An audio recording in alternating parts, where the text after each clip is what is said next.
За време на великденските празници македонскиот електросистем бил пред колапс поради вишок на струја кој се јавил од производството на фотоцентралите во државава. Регулаторната комисија донела вонредна одлука со која на МЕПСО и на електродистрибуција им се дало правот од 18 до 21 април, кога тие ќе проценат дека треба од мрежата да исклучат производители на струја пошто биле отстранети неколку соларни централи.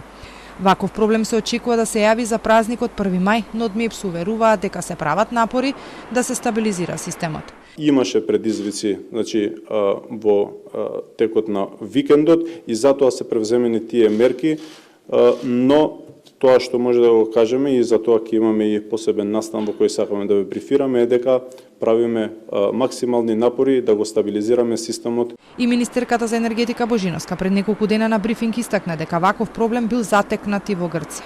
МЕПСО се уште го враќа и долгот од трговците со струја, кој го направија кон компанијата за време на енергетската криза. Во сопствената каса треба да врати уште 7,2 милиони евра, износ кој стои веќе подолго време. Дел од компаниите со кои е подпишан договор за репрограмирање на доспаните а неплатени фактури, континуирано си ги плаќаат сегашните фактури и ратите од репрограмот со камата. Други во целост ги подмирија долговите, а за останатите се преземени сите правни мерки за наплата. За да се заштити МЕПСО од нечесни трговци, се зголемува банкарската гаранција од 16 на 80.000 евра за сите оние кои ќе сакаат да соработуваат со преносниот систем. За време на кризата неколку трговци направија милионски долг кон МЕПСО, за да не плаќаат струја по многу повисоки цени, а користеа балансираната на МЕПСО, која пак ја влечеше од европската мрежа и се доведе во ситуација да добие опомена и можност да плаќа пенали. За ова пишуваше и државниот ревизор.